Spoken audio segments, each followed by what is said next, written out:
Orang miskin itu lebih gampang untuk dimanipulasi. Nah, ini maksudnya dalam konteks banyak hal ya, misalnya investasi, MLM, ataupun robot trading. Dia ketika ditawarkan, dia nggak mencurigai. Misalnya dibilang, Pak, ini investasinya return bisa 50% per bulan. Dia percaya aja, dia taruh duitnya dia. Sampai ngegulung, dia dapat dipancing terus sampai dia masukin uangnya 50 juta, 100 juta, dia all in, baru tiba-tiba kena scam. Misalnya lagi seperti lowongan kerja palsu. Jadi ada lowongan kerja admin, gajinya 30 juta yang nggak masuk akal. PT-nya juga nggak jelas. Alamatnya juga nggak jelas. Dia daftar, kemudian dia dipanggil ke satu ruko, dia pergi, malah dia yang disuruh bayar untuk biaya admin. Ternyata itu lowongan kerjanya scam. Terus politisi, dia janji manis, dia bilang dia akan bantu orang miskinnya, dia bilang dia akan melakukan ini itu, sampai dia nangis. Akhirnya si orang miskinnya pilih si politisi itu dan akhirnya nggak terjadi apa-apa setelah terpilih gitu. Kemudian ada lagi orang yang dia berkedoknya amal, yang ternyata setelah dimintain amal ketahuan bahwa itu bukan uang untuk amal, itu cuma nge-scam aja, dia mau ngambil duit dari si orang miskinnya. Nah, kebanyakan yang kena ini adalah orang miskin. Walaupun ada orang-orang yang berada yang kena, tapi kebanyakan orang miskin.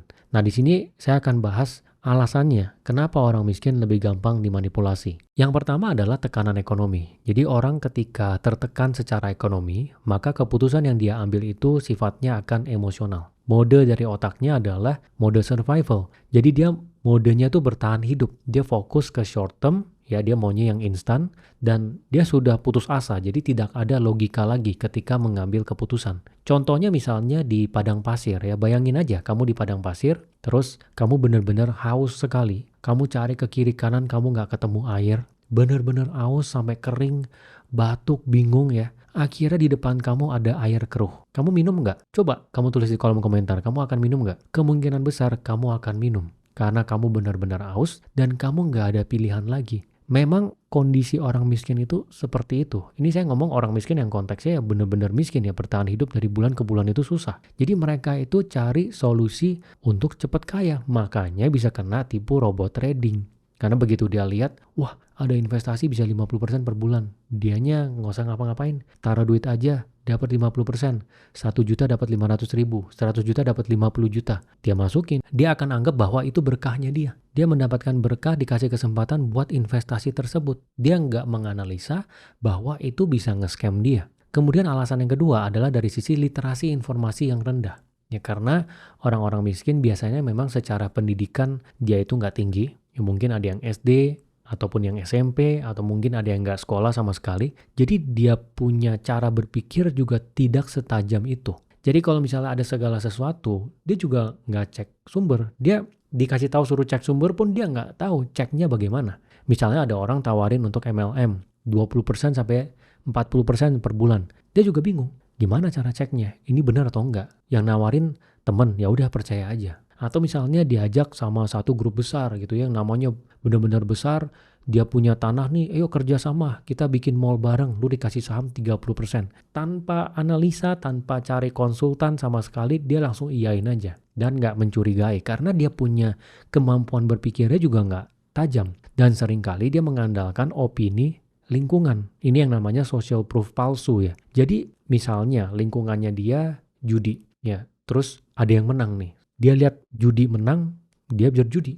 Walaupun banyak orang yang bilang bahwa berjudi itu salah. Tapi dia lihat bisa kok tuh tetangga gue menang. Padahal kita tahu kalau judi online itu pancingannya adalah ada yang dikasih menang. Supaya orang sekitarnya ngelihat itu, orang sekitarnya akan main terus. Memang strateginya seperti itu.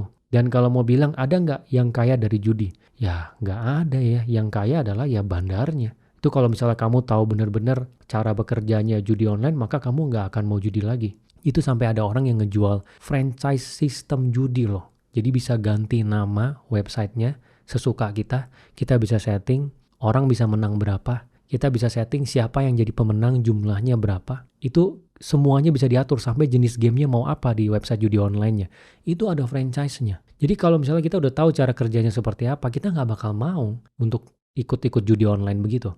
Tapi orang-orang yang literasi pendidikannya memang rendah, ya mereka akan kemakan. Mereka lihat tetangganya menang, ya dia ikutan. Terus banyak sekali orang-orang ini yang mereka jadikan orang tua sebagai patokan edukasi. Jadi kalau orang tuanya judi, orang tuanya melakukan segala sesuatu yang salah, ya dia ikutin. Karena dia menganggap orang tuanya yang benar.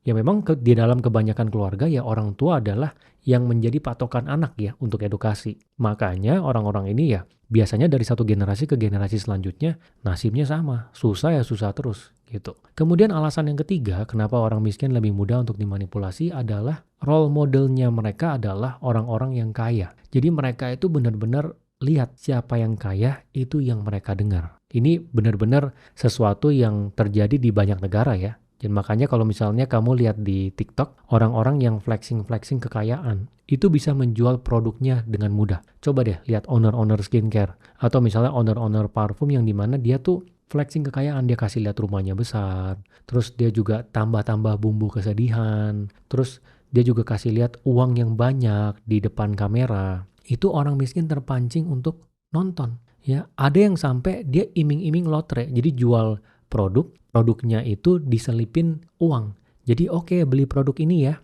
Ini produk skincare-nya gue udah selipin 5 juta nih. Kalau lu beli, lu ada kesempatan dapat skincare itu. Itu kan pembodohan. Jadi mereka beli itu bukan karena skincare-nya, karena mau menang lotre. Gitu. Ada yang sampai begitu. Tapi ya balik lagi. Ya kenapa mereka bisa kena? Karena mereka percaya dengan siapa yang kaya, siapa yang secara visual kasih lihat bahwa mereka punya banyak uang. Dan mereka maunya yang instan. Ya, mereka sangat-sangat haus untuk menjadi kaya. Kemudian alasan yang keempat adalah karena mentalitas korban. Ya, jadi dari muda kebanyakan orang miskin itu mereka berpikir bahwa mereka itu memang sudah ditakdirkan untuk hidup susah. Dan mereka berpikir ya, yang penting nanti setelah meninggalkan planet bumi ini baik-baik saja. Di planet bumi ini sudah biarkanlah, memang ini adalah takdir. Banyak yang seperti itu. Menurut saya, itu adalah hal yang salah. Walaupun setiap orang punya pemikiran yang berbeda. Ya, tapi menurut saya tetap harus berjuang. Walaupun kita dilahirkan di situasi yang sulit. Di keluarga yang mungkin kurang mampu, keluarga yang mungkin kurang pinter. Tetap kita harus berusaha. Karena masa depan itu benar-benar ada di tangan kita. Makanya Bill Gates pernah bilang, kalau kamu dilahirkan di keluarga yang miskin, itu bukan salah kamu. Tapi kalau kamu meninggal miskin, itu salahnya kamu. Karena sepanjang hidup kamu, banyak sekali yang bisa kamu lakukan untuk merubah hidup kamu gitu. Dan orang-orang miskin seringkali mengaitkan semuanya dengan takdir. Dikit-dikit bilangnya takdir, dikit-dikit bilangnya nggak bisa dirubah lagi. Ditambah lagi orang-orang ini tuh ada bias secara psikologi. Ya misalnya ada yang pernah mencoba untuk usaha sampai 5 kali, 10 kali dia gagal terus. Dia ngerasa bahwa dirinya dia adalah seorang loser. Ya orang yang nggak bakal sukses dalam hidup karena udah mencoba terus, gagal terus. Dan dia akan mengaitkan lagi dengan takdir. Ini seperti gajah yang dirantai di sirkus. Jadi dari kecil, bayi gajah kakinya dirantai, terus dia diikat ke satu balok yang besar, dia nggak bisa lari sama sekali, dia berusaha untuk jalan, lari nggak bisa, dan dia coba sampai akhirnya dia menyerah. Kemudian pada saat gajahnya sudah besar, bener-bener ukurannya besar banget, yang dimana kalau kita rantai ke balok besar pun dia pasti kalau ngelawan itu lepas baloknya, dia nggak melawan lagi. Karena dari kecil dia sudah tahu bahwa dia ditakdirkan untuk gak bisa lari dari situ. Sama seperti orang miskin yang merasa bahwa segala sesuatunya adalah takdir. Dia ngerasa bahwa ya dia seperti terikat rantai itu tadi, seperti gajah itu tadi. Dia ngerasa dia gak bisa keluar dari sana. Padahal kenyataannya tidak seperti itu. Ya masa depan di tangan kita kalau kita mau melakukan aksi. Kemudian alasan yang kelima itu adalah dari sisi waktunya itu habis untuk bertahan hidup. Ya jadi orang miskin itu mereka itu nggak punya waktu yang banyak untuk mengisi ilmu dalam kepalanya mereka. Nggak punya waktu yang banyak untuk mencari lingkungan yang baru, lingkungan yang lebih baik lagi. Karena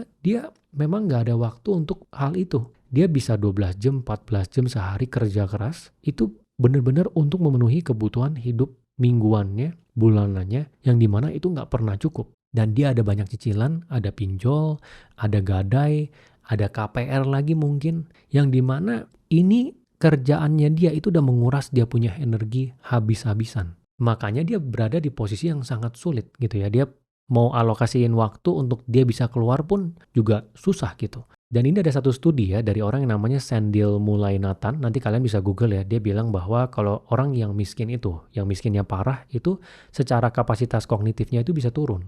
Itu dia bisa setara kehilangan 13 poin IQ. Makanya kalau kita lihat kenapa sih ada orang miskin bisa percaya bahwa orang menjual pedang 1 triliun, terus dia pergi ke sana, dia cari orang lain yang mau beli pedangnya 1 triliun. Saya pernah loh ketemu orang itu. Orangnya bilang dia ketemu orang yang menjual pedang 1 triliun dan dia tawarin, mau beli nggak pedang 1 triliun? Ini kalau misalnya lu beli nanti dia dapat komisi. Dan dia benar-benar percaya seakan bahwa itu adalah nyata gitu. Jadi sudah seperti berfantasi di dalam kepalanya sendiri.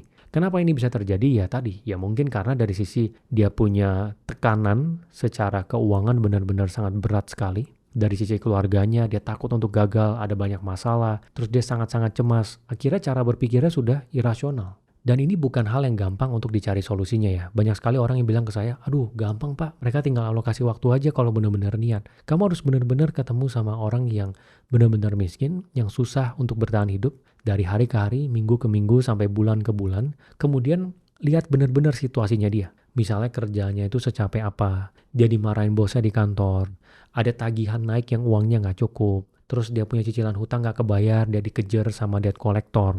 Terus misalnya tiba-tiba anaknya sakit, orang tuanya harus diurus karena orang tuanya sudah masuk usia tua, nggak bisa cari duit lagi. Nah ini semuanya numpuk jadi satu. Makanya saya bilang waktunya habis untuk bertahan hidup. Jadi secara umum ya susah sekali untuk keluar. Ya walaupun menurut saya bisa untuk keluar dari kemiskinan, itu bisa banget. Tapi memang akan butuh effort yang lebih banyak. Nah jadi kira-kira ini 5 alasannya menurut saya. Yang pertama adalah dari sisi tekanan ekonomi, yang kedua adalah literasi informasi yang rendah, yang ketiga adalah role model sosmed adalah visual kekayaan, yang keempat adalah mentalitas korban, yang kelima adalah waktunya habis untuk bertahan hidup. Dan menurut saya ada 2 hal yang bisa dilakukan untuk bisa keluar dari kemiskinan. Dan ini yang mutlak ya menurut saya. Pertama adalah dari sisi pendidikan. Jadi dari ilmu di dalam kepala itu benar-benar harus secara buas ditambah supaya dia bisa mendapatkan pekerjaan yang lebih baik, gajinya bisa lebih tinggi.